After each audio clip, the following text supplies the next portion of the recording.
Hello creative people, চলে আসলাম আমরা আমাদের সপ্তম ক্লাসে ইরেজার টুলস। চলুন শুরু করা যাক। যদি আপনার লেফটে আসেন টুলস করে, আপনার এখানে ইরেজার টুলসে দেখতে পাবেন। এখানে তিনটা অপশন আছে: ইরেজার টুলস, ব্যাকগ্রাউন্ড ইরেজার টুল এবং ম্যাজিক ইরেজার টুল। তো আমি সাধারণত যেভাবে ইউজ করি সবচেয়ে বেশি সেটা হচ্ছে যে আপনারা দেখতে পাচ্ছেন এখানে আমি অলরেডি একটা লোগো নিয়ে রেখেছি। এটা আমার ক্লায়েন্টের দেয়া।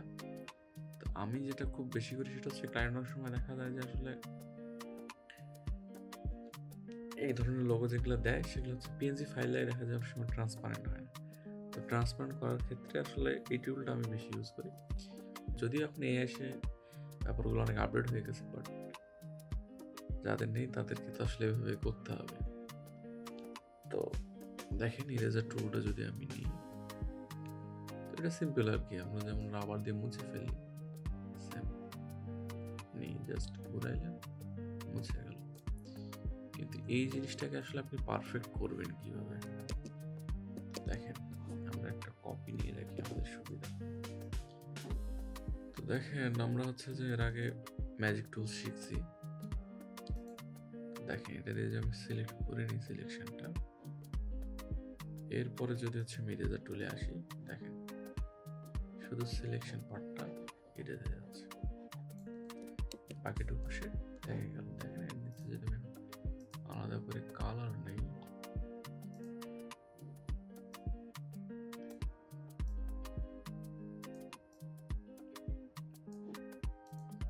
যদিও দেখেন যে এখানে রিমুভ হয়নি পারফেক্ট করে, তো এগুলো আমাদের অন্য টুল ইউজ করে করতে হবে। এই টুলেই হবে, বাট ওটা বেশি খাটনি। তো এই গেল প্রাথমিক হচ্ছে যেটা আমাদের ইরেজার টুল সেটার কাজ। এখন দেখেন হচ্ছে যে ব্যাকগ্রাউন্ড ইরেজার টুলে যেটা আরেকটা আছে, এইটাও সেম, ঠিক আছে। বাট এইখানে হচ্ছে যেটা করা যায় সেটা হচ্ছে যে দেখেন এখানে অপশন বারে যদি আসেন যে কন্টিনিউয়াস স্যাম্পলিং, অর্থাৎ প্রথমবার যদি আপনি ক্লিক করেন যে কালারটা সে ধরবে, পরবর্তীতে সে অন্যান্য কালার ধরেও সেগুলো সে রিমুভ করতে থাকবে। দেখেন যদি আমি চলতে থাকবে। কিন্তু দেখেন যদি আমি এখানে ওয়ান্স করি, তাহলে দেখেন কালোটা সে যাচ্ছে না। আমাদের যে সমস্যাটা হচ্ছিল যে তখন টেক্সট থেকে যাচ্ছিল, দেখেন এটা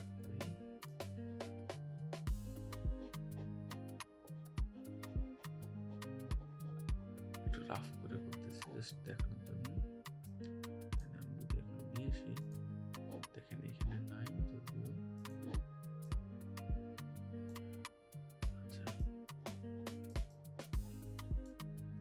সেটা আরো আর কি সময় নিয়ে করতে হবে। তো এই গেল এটার কাজ, এটা এভাবে করা যায়। এখন আরেকটা আমরা কপি নিই। ও হ্যাঁ, আমরা এটাও আবার ওই ম্যাজিক ওয়ান্ড দিয়ে করতে পারি, আগেরটা যেভাবে দেখলাম সেম করা যায়। আরেকটা হচ্ছে ম্যাজিক ইরেজার টুল। দেখেন এটা যদি আমি একবার দিই একবারে গায়েব হয়ে যাবে, এগুলাতে একবারে দিই একবারে গায়েব হয়ে যাবে। দেখেন এটা যদি আমি নিয়ে এসে নিচে, দেখেন নাই। তো এটার ক্ষেত্রে আর একটা মজার যেটা ব্যাপার সেটা হচ্ছে দেখেন আমরা এর আগেও আসলে টলারেন্স ইউজ করছি। টলারেন্স আপনি যত বেশি নেবেন, এর আগে যেমন হচ্ছে আমরা ব্যাকগ্রাউন্ড ইরেজার দেখলাম যে সে একটা কালার ধরেই এগোচ্ছে। তো টলারেন্স বেশি নেওয়া মানে হচ্ছে আমরা একটা কালারকে আরো বেশি করে যেখানে যেখানে সে পাবে সেখানে সেখানে। দেখেন এটা যদি আমি 5 দিই আর এখানে একটা সিলেকশন দিই, দেখেন এখানে আগে একটা নিয়ে রাখি আমরা, তাহলে বারবার আমাদের ব্যাক করতে হবে না। দেখেন যদি নেই চলে দেখেন দিলে এখানে থেকে যাচ্ছে কিছু। দেখেন এখন টলারেন্স আমি এখানে 50 করেছিলাম, ব্যাকগ্রাউন্ডটা সরাই নিলাম, দেখেন এগুলো স্মুথ হচ্ছে। এটা আপনি যত বেশি নেবেন সিলেকশনটা সে তত সুন্দর করবে। বেশি ধরে ফেলতেছে এটা আরো, তো এটা আপনারা অ্যাডজাস্ট করে সেটা ঠিক করে নিতে পারেন। যেমন ক্লায়েন্টের আমার একটা লোগো দেখেন, এখানে আমি একবারই ক্লিক করব, কপি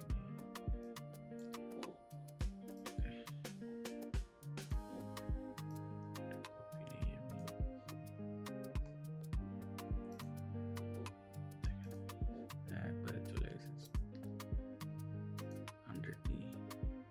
তো এটা ডিপেন্ড করে, আপনারা করতে করতে এটা শিখে যাবেন। এই ছিল আমাদের আজকের ক্লাস। কমেন্ট করে জানাবেন কেমন লাগলো, এবং ফটোশপের আমাদের এই কোর্সের বাকি ক্লাসগুলো দেখতে আমাদের চ্যানেলের ভিতরে কি প্লেলিস্ট দেখতে পারেন।